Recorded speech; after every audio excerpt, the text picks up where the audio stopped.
Mas, caranya biar menyelaraskan diri dengan apa tuh namanya energi uang dilepas. Gitu. Dilepas semua yang karena gini, uang itu hanya energi, ya kan? Tidak baik, tidak buruk, tidak benar, tidak salah. Hanya yang tampaknya muncul aja. Nah, tapi kita taruh uang itu di atas pedestal. Seolah-olah kita nggak bisa hidup tanpa uang. Jadi Lester itu dulu di usia 42 pernah divonis bakalan mati karena masalah jantung. Nggak boleh nunduk gini katanya, karena pasti takut serangan gitu kan. Terus dia komplikasi lah semuanya. Akhirnya ketika dia pulang ke rumahnya, Lester itu bisnismen kaya raya gitu ya, tinggalnya di New York. Ketika duduk di rumahnya dia mikir, udah sempat mau bunuh diri tuh. Tapi tunggu deh, mungkin ada lebih dari ini. Dia kan filsuf gitu kan, terus udah gitu dia sebenarnya scientist gitu, jadi dia baca segala macam. Kalau buku-buku ini semua pengetahuan yang saya kumpulkan ini berhasil, saya nggak mungkin ada di titik seperti ini, ya kan. Jadi lepasin deh semua pengetahuan, lihat ke dalam. Nah ketika dia lihat ke dalam, dia rilis, 3 bulan kemudian sembuh tuh penyakitnya. Akhirnya dia hidup hingga umur 84 tahun. Bagaimana cara ngeberesin hutang, berapapun hutangnya, dengan metode atau sedona metode ini kali ya. Ini nih kalau misalnya ini mungkin kalau aku kan sering baca buku-buku di Elon Musk mengatakan gitu, kalau keberhasilan Elon Musk seperti ini tuh, secara materialistis begitu, itu karena kalau diperas itu adalah seberapa mampu kamu menahan rasa sakit gitu. Itu kan banyak yang memang orang yang hidupnya berhasil karena memang dia bisa melewati fase-fase sulit gitu. Ini beda jalur dengan Coach Lia gitu ya. Coba lihat mukanya Elon Musk. Apakah dia tidak menderita mukanya? Apakah dia bahagia dengan segitu kesuksesan dan bahagia? Dan keuangan yang banyak itu gitu. Apa dia bahagia? Tampaknya bagaimana gitu. Iya juga sih. Ya, karena seperti Lester bilang, kebahagiaan itu adalah kecerdasan itu adalah kemampuan kamu untuk bahagia. Jadi intelijensi itu adalah kemampuan kamu untuk bahagia. Itu saya dulu nggak bisa terima karena saya jenius. Dulunya saya pikir semua karena saya. Jadi saya itu menahan rasa sakit emang. Gitu, ditolak nggak apa-apa, di-reject nggak apa-apa, maju aja terus, hajar aja terus gitu. Ya kolaps juga akhirnya. Gitu. Nggak ada yang benar, nggak ada yang salah. Itu hanya yang tampaknya muncul aja. Nggak ada yang baik, nggak ada yang buruk. Semua hanya yang muncul aja. Semuanya beingness, keberadaan. Ya. Online itu nanti berapa hari, Kak? Online? 6 hari biasanya. 6 hari ya? Iya. 6 hari. Kalau workshop. Teman-teman ada yang mau daftar, tadi ada yang mau ikut ya, silahkan. Nanti kita berkabar lagi gitu, karena ini keren banget gitu ya. Terima kasih teman-teman sudah ada di sini untuk membantu diri sendiri. Karena nggak banyak loh orang yang mau bantu diri sendiri. Ya nggak sih? Kebanyakan nyalahin orang, nyalahin keadaan, nyalahin situasi. Ya nggak? Nyalahin Tuhan. Kayak saya dulu juga gitu, sempat. Ya nggak sih? Salahnya si ini, salahnya si itu gitu. Tapi nggak mau tanggung jawab sama emosi sendiri. Padahal apapun yang tampaknya muncul di kesadaran kita, itu kita sendiri yang bikin-bikin. Tanda kutip ya. Gitu. Pelatihannya namanya Sedona Method. Sedona Method ya teman-teman, dan ya mau ikut Coach ya, oke sip ya nanti. Orang-orang yang hidupnya masih susah itu terkadang memang yang jadi problem, dia tidak mau melakukan investasi terhadap dirinya sendiri gitu ya. Jadi padahal perubahan itu biasanya diawali dengan kesadaran terlebih dahulu dari gitu dalam gitu ya. Awareness before change gitu ya kira-kira ya. Nah makanya informasi ini penting untuk kemudian ditransformasikan ke sahabat-sahabat gitu ya. Oke. Itu menurut Coach Lia satu-satunya cara terbaik dan termudah gitu seiring perjalanan waktu kesana kemari begitu ya kira-kira. Kalau menurut saya ini adalah hal paling simpel yang powerful, adalah menyadari bahwa tidak ada kita yang melakukan apapun, hanya ada ini. Ini udah yang selesai. Tidak terlukiskan ini. Tidak bisa dideskripsikan gimana caranya. Ya, jadi nothing gitu sebenarnya, nothing being everything gitu ya nggak sih? Tampak muncul menjadi ya aku, kamu gitu kan. Dan semua yang tampaknya muncul. Surrender, terus kemudian bersyukur gitu. Ya. Itu tuh gimana? Kalau kalau surrender itu ya, surrender itu baik ya. Artinya masih ada aku di sini yang berserah pada kekuatan yang tahu jalannya, yang lebih tinggi gitu ya. Tapi pada akhirnya nanti sudah tidak ada aku lagi yang terpisah dengan itu. Ya, hanya ada satu ini gitu. Tapi untuk awalnya tentu saja kita kan masih ngerasa aku nih yang menderita nih, aku nih yang perlu ini, aku yang perlu uang banyak gitu kan. Aku yang perlu bebas dari hutang, aku yang pengen menikah. Ya udah, kalau misalnya masih merasa seperti itu nggak apa-apa, lakukan releasing dan lepaskan hasilnya pada kekuatan yang tahu jalannya. Itu surrender. Tapi pada nantinya ya sudah tidak ada yang perlu berserah. Mau berserah sama siapa? Karena kan tidak ada aku, hanya ada ini. Tadi kan banyak teman-teman yang memberikan testimoninya tentang apa tuh namanya, misalnya kayak jodoh, terus kemudian tiba-tiba impiannya terwujud gitu. Itu biasanya problemnya kan banyak Kak, yang ikut-ikut pelatihan itu. Apa aja yang mungkin yang belum di-share ke sahabat-sahabat semuanya gitu? Sakit dan seterusnya gitu. Sakit, kesehatan gitu. Banyak tuh, ada satu klien saya itu ya, dia punya fatigue syndrome. Artinya dia punya DOMS ya. Jadi artinya delay, tertunda gitu. Jadi dia olahraga 15 menit treadmill, ntar 2 hari kemudian baru tepar gitu kan. Nah itu dia nggak bisa tuh melakukan apapun dan nggak perform di kantor gitu. Akhirnya releasing cuma 3 kali sesi ya, 3 coaching itu. Sekarang itu dia bisa ultramaraton. Berarti di atas 50 kilo. Ya, dulu treadmill 15 menit aja nggak mampu gitu. Nah sekarang dia dulunya tuh dia nggak perform kan di perusahaannya. Sekarang memegang perusahaan gitu. Ada keajaiban-keajaiban. Bukan keajaiban sih, memang ya sudah yang tampaknya muncul begitu gitu ya. Itu happens gitu. Banyak sih yang ajaib-ajaib. Cerita-cerita gitu. Ketika kita udah bisa seperti itu, terapin Sedona Method, ya berarti kita sudah nggak merasa kekurangan apa-apa. Bahkan kemudian, kamu mau ninggalin aku? Ya nggak apa-apa. Tanpa kamu pun aku bisa bahagia. Betul. Sudah tidak ada lagi kemelekatan. Terbebas dari dualisme. Wow, keren.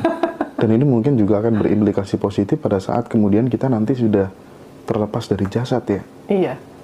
Tapi bukankah itu hanya yang nampaknya muncul, jasad siapa? Nah, ini keren sih. Siapa yang lepas? Bagaimana sih Coach Ria memandang kematian gitu?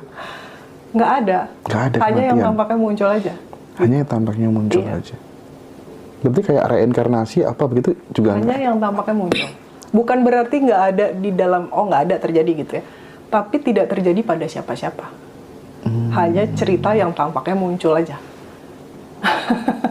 Wow. Orang bisa sampai di kesadaran seperti ini tuh pure anugerah, takdir, atau free will? Nggak ada semuanya. Nggak ada? Yang disebut free will tuh jelas nggak ada. Ya, karena tidak ada aku kan. Tidak ada aku yang punya sesuatu, yang bisa melakukan sesuatu. Sekarang gini aja, gampangnya. 1 detik dari sekarang mau mikir apa? Nggak tahu. Berarti bukan pikiran kita. Bagaimana bisa berfree will gitu kan? Iya nggak sih? Gitu. Jadi, tapi aku mau ini gitu. Nah itu kan yang tampaknya muncul sekarang. Bener nggak?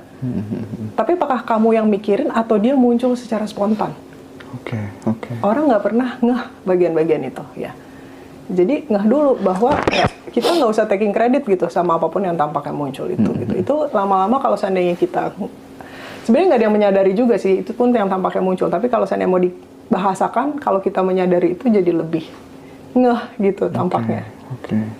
Iya nggak sih? Iya. Oke. Seminggu bikin pelatihan berapa kali? Kadang sebulan? Kadang sebulan bisa 2 kali, tapi kadang-kadang sampai 3 bulan gitu, tergantung tuntunan aja. Jadi nggak ada, kalau dulu kan saya orangnya sangat berencana gitu, struktural banget. Kalau ngelihat workshop saya, semuanya masih ada. Jadi tendensi si aku ini ya, si tubuh dan pikiran ini, masih ada, yaitu struktural. Tetap struktural, tapi udah nggak ada aturan, mesti bulan ini, mesti sebulan ini, udah nggak ada. Jadi tuntunan aja gitu. Jadi kalau hal terpenting di dalam kehidupan Coach Ria sekarang apa dong? Nggak ada. Nggak ada? Iya. Apa ya? Nggak tahu. Pandangan tentang dunia apa? Hanya yang tampaknya muncul. Hanya yang tampaknya muncul. Bahasa sederhana selain itu apa sih? Hanya yang tampaknya kelihatan aja. Kalau misalnya kita lihat di sosial media, saat ini kan kita nggak lihat sosial media, berarti itu cuma cerita dong. Oke. Iya nggak sih? Tapi bukan berarti kalau seandainya kita mau melakukan sesuatu terhadap itu, kita nggak melakukan. Misalnya ada yang perlu dibantu gitu ya, ya kita bisa tetap membantu, tapi kita bukan membantu dari emosi lagi, tapi lebih inspired action gitu loh. Iya. Aktivitas apa yang membuat Coach Lia itu lupa waktu? Apa ya? Tidur kali. Nggak inget waktu itu kalau udah tidur. Kontribusi apa yang Coach Lia pengen berikan kepada ya teman-teman semuanya gitu, masyarakat, kepada bangsa gitu? Kalau seandainya dilihat dari perspektif yang sudah seapadanya, nggak ada sebenarnya. Nggak ada. Nggak ada. Tapi kalau seandainya dilihat dari mungkin untuk nyeneng-nyenengin teman-teman gitu ya, yang penting adalah tanggung jawab sama emosi sendiri. Oke. Gitu ya. Duduk sama emosi sendiri, tanggung jawab, bantu diri sendiri. Nggak ada yang bisa bantu kita soalnya. Seperti tadi mama saya bilang kan, kamu harus bantu diri sendiri. Baru deh terurai gitu kan. Tadinya ya 2 minggu aja itu disuapin. Iya. Sering lihat Mbak Lia di YouTube ketawanya candu, ya ketawanya bikin candu gitu. Terima kasih. Oh ya, by the way, kalau seandainya kamu sudah sering releasing ya, lama-lama itu pasti jadi ketawa terus karena semua itu cuman ada joy, cuma ada kegembiraan. Oke. Ya, jadi ketawanya tuh ya lepas aja kan gitu kan. Itu nanti kalau seandainya kita udah kebiasaan releasing itu akan terjadi. Cuman biasanya orang-orang yang masih keakuannya tinggi gitu, masih pakai pikiran, pasti nggak seneng ngelihat kita ketawa. Iya nggak sih? Dulu juga saya sebel kok lihat orang ketawa, apa sih? Gede banget tawa gitu. Tapi itu indikasi kamu udah rilis adalah kamu akan ketawa lebih lepas sih. Dan bisa merayakan semua kesedihan atau iya, apapun. Cuma yang tampaknya muncul, so what gitu. Cuma yang tampaknya muncul. Ya keren banget sih.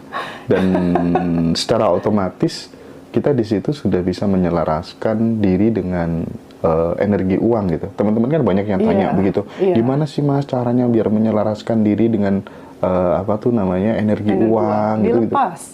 Dilepas semua yang karena gini, uang itu hanya energi, ya kan?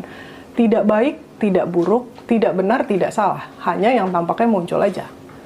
Nah, tapi kita taruh uang itu di atas pedestal. Seolah-olah kita nggak bisa hidup tanpa uang. Bisa tuh saya hidup tanpa uang kemarin-kemarin, duit nggak ada, bayar karyawan bisa tuh, gitu. Maksudnya bukan kerja kerasnya saya ya, tiba-tiba muncul gitu uang. Bisa aja gitu, jadi lepasin aja semua belief-belief yang menganggap bahwa uang itu dewa gitu. Tanpa sadar yang kita merasa seperti itu. Nah, nanti kalau seandainya pikiran dan perasaannya udah enak, gampangnya gitu, udah enak gitu ya. Nah, itu biasanya selaras. Gitu. Tapi kan di hukum semesta ini, Coach Lia, ada hukum tabur tuai gitu, ada hukum kausalitas gitu ya. Kalau kita melakukan tindakan yang besar, hasilnya akan besar gitu. Nah ini nih aneh, nggak ngelakuin apa-apa, tapi tiba-tiba dapat hasil besar. Gimana tuh? Yang mungkin kalau seandainya bisa dibilang kayak gitu, yang dilakukan kan releasing.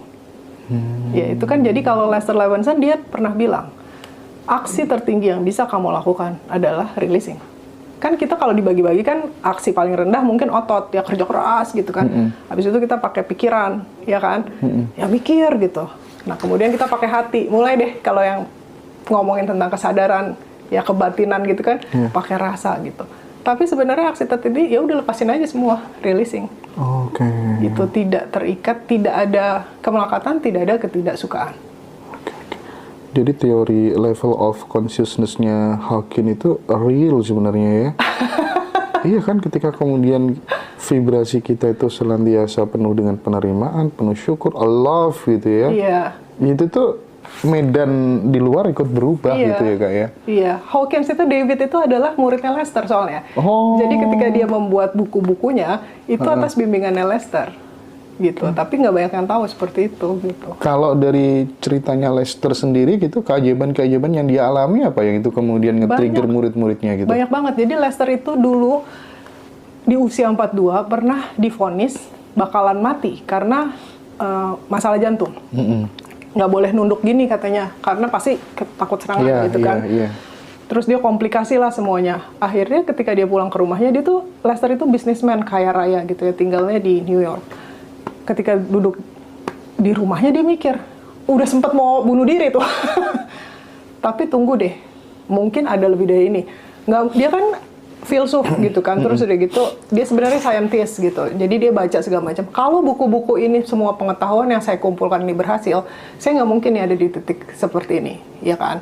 Jadi lepasin deh semua pengetahuan, lihat ke dalam. Nah ketika dia lihat ke dalam, dia rilis, 3 bulan kemudian sembuh tuh penyakitnya. Akhirnya dia hidup hingga umur 84 tahun gitu kan. Nah, sepanjang itu keajaibannya banyak yang terjadi. Misalnya, dia waktu itu pernah lagi musim dingin di New York. Terus udah gitu dia pengen cari deh ke California yang agak-agak panas, anget gitu ya. Tapi nggak punya uang. Ya udah, tapi dia keluar rumah, bener-bener nggak punya uang dan nggak menyiapkan apapun. Keluar rumah, di ujung jalan ketemu temen yang udah lama nggak ketemu.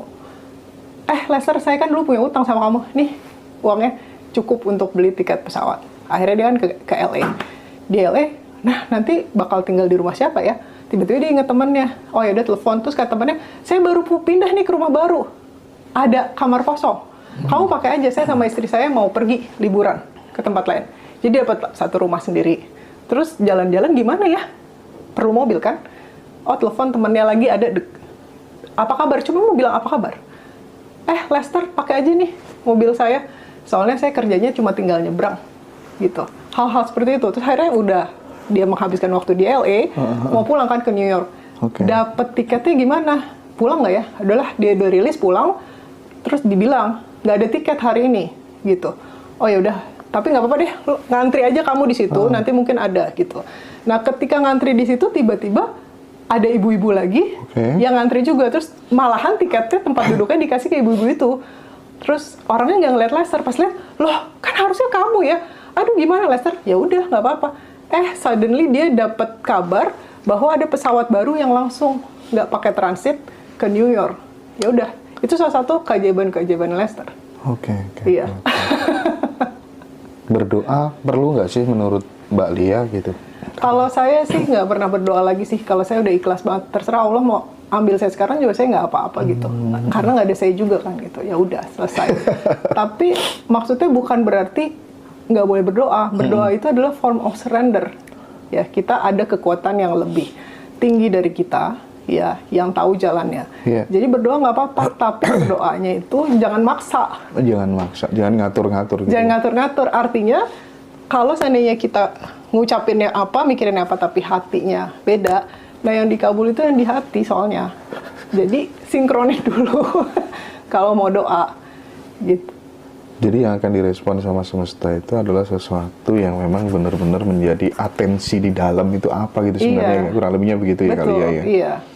Nah, tetapi nih aku ada bayangin gitu, oke deh misalnya pas habis ikut pelatihan gitu, ikut kelas online-nya kali ya selama 6 hari gitu, terus kemudian kita praktek gitu, ada sesuatu yang datang di hidup kita itu nggak sesuai dengan ekspektasi gitu.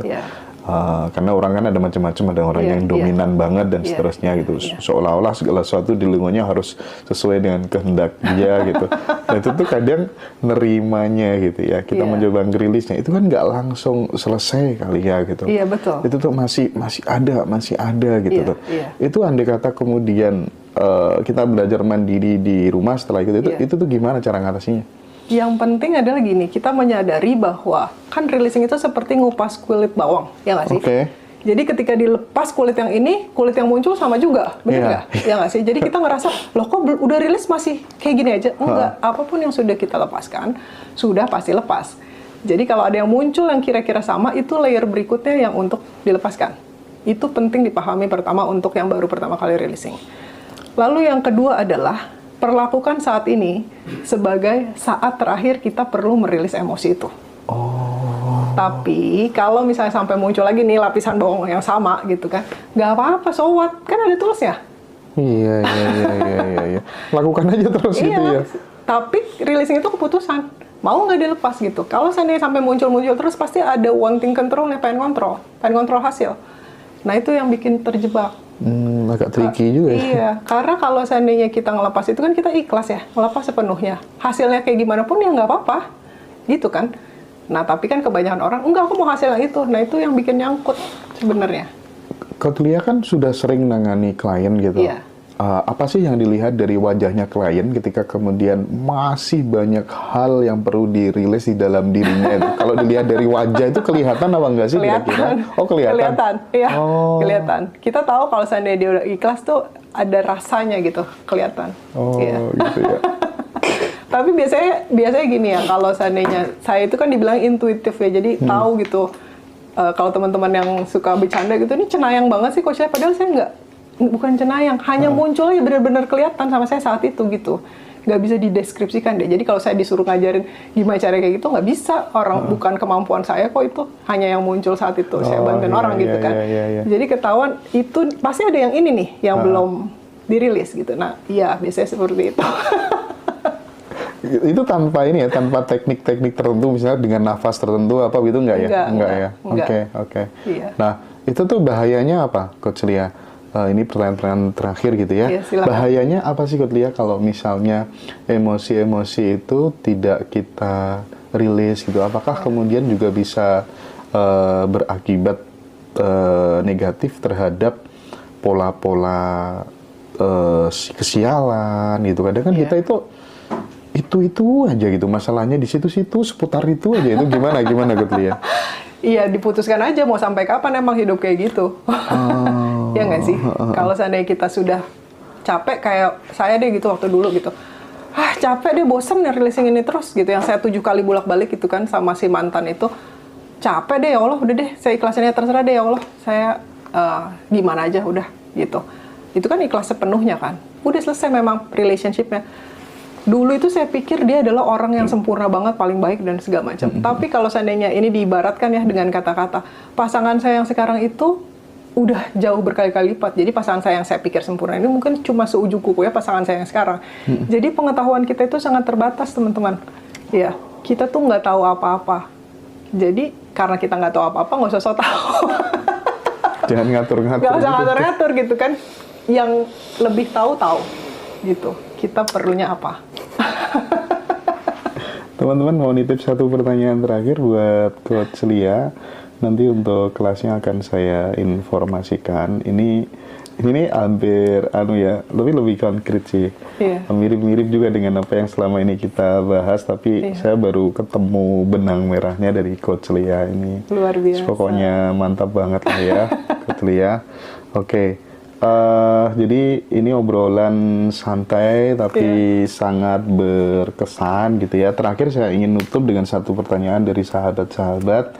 Bagaimana cara ngeberesin hutang, berapapun hutangnya, dengan metode atau sedona metode ini kali ya?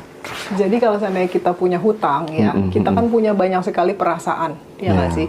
Malu, kecewa, ya nggak sih? Nyesel, marah, entah apa itu, duduk dulu aja sama emosi itu, baru dilepaskan, gitu. Sesimpel itu sih.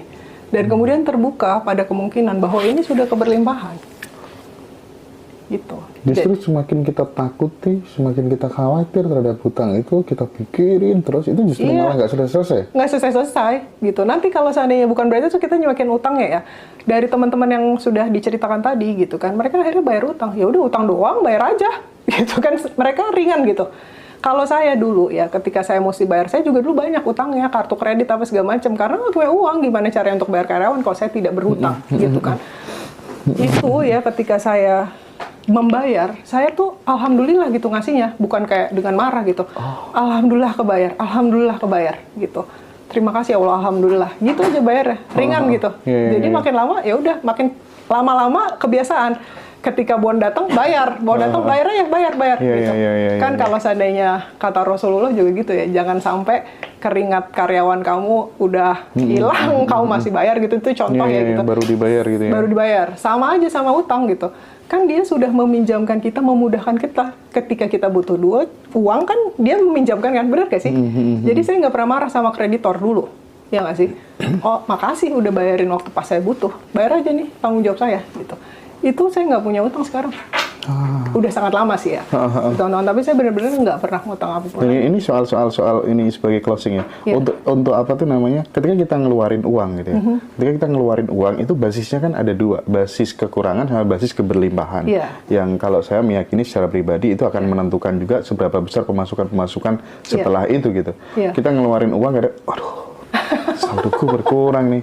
Tapi ada juga yang enggak, aku ngeluarin untuk dia ini untuk menabur keberlimpahan nih, bukti bahwa aku bahagia. Itu juga kan berpengaruh luar biasa kepada diri kita, Kak. Tanpa sadar begitu, benar. Saya juga baru menyadari sih sebenarnya. Jadi uang saya misalnya saya keluarin 3 juta. Ntar nggak lama masuk 3 juta pasti. Iya sih. Nggak pernah berkurang. Kadang teman-teman tuh kayak, oh boros banget jadi orang, rumus apa yang kamu pakai gitu kan.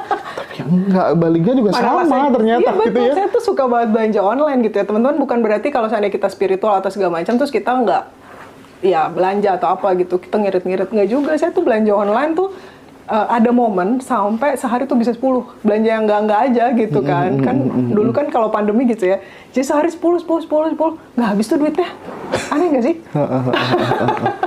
Kalau abis ngeluarin balik lagi, abis ngeluarin balik lagi. Makanya saya bilang tadi ngeluarin pasti balik lagi. Ada teman yang kemarin bilang baru beli workshop abundance, dia dapat 7 kali lipat dari investasi workshopnya itu hanya dalam waktu 10 hari apa 12 hari deh, sekitar segitu gitu. Ya, itu mah udah terbukti, nggak heran lah, itu mah sesuatu yang sangat wajar terjadi. Jadi misalnya kalau misalnya dulu ngeluarin uang misalnya untuk hotel gitu ya. Hotel dulu budgetnya misalnya adalah 1 juta aja deh. Terus kemudian oke naikin deh dari 2 juta, naikin jadi 3 juta. Itu yang masuk ternyata juga beda. Bener kan? Sudah terbukti. Oke.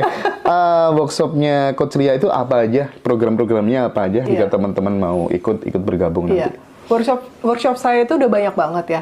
Tapi saya tuh nggak pernah ngulang workshop. Jadi workshop apapun yang sudah pernah diadakan, teman-teman silakan beli aja rekamannya. Karena misalnya contoh workshop abundance, saya nggak mungkin bikin tema abundance lagi gitu. Mungkin saya bikin financial liberation atau mungkin money makeover gitu ya. Itu udah pasti releasingnya berbeda, nggak akan sama. Makanya saya nggak pernah ngulang workshop. Jadi ada kalau seandainya untuk uang, ada yang namanya workshop abundance, money makeover itu ada. Kalau relationship paling banyak tuh, ya nggak sih? Kan soalnya hubungan kita ya relationship aja selama ada dualitas. Ada aku, ada kamu gitu kan. Jadi ada harmonious relationship, ada magical relationship, ada sexual healing. Ya, orang kan nggak mau deal biasanya sama urusan energi seksual ya kan. Terus ada beyond conflict gitu, itu ada. Terus untuk kesehatan ada body mastery. Terus ada kemarin body intelligence ada workshop forgiveness gitu ya. Tapi yang saya saranin kalau kamu baru ikut workshop letting go. Itu basicnya. Oke, basicnya letting go. Iya, karena kan kita, misalnya workshop abundance, dia cuma ngomongin uang. Ya nggak sih? Nggak ngomongin yang lain. Kalau workshop letting go itu kuncinya. Jadi supaya bisa releasing sendiri, mandiri. Oke. Gitu. Dan itu lebih terjangkau daripada yang lain kita? Terjangkau, sama sih harganya semua workshop. Oke. Siap. Iya. Jadi teman-teman silahkan nanti yang mau join di workshopnya Coach Lia. Workshopnya banyak banget, pokoknya teman-teman masalah apa ada aja itu pokoknya ada, disiapin karena ya ketidakterbatasan tadi, infinity tadi. Ya silakan japri WA di bio TikTok atau di deskripsi YouTube Ngaji Roso. Nanti kita informasikan ke teman-teman semuanya. Pokoknya keren. Aku bilang keren karena aku punya teman namanya Kak Feby gitu. Kalau dia bilang keren, aku mesti ikut gitu. Oh, ini keren Mas Hendra gitu. Oke deh. Luar biasa Feby, luar biasa Mas Hendra dan teman-teman. Makasih banyak ya, Coach Lia udah datang. Thank you. Sehat selalu. Sehat selalu.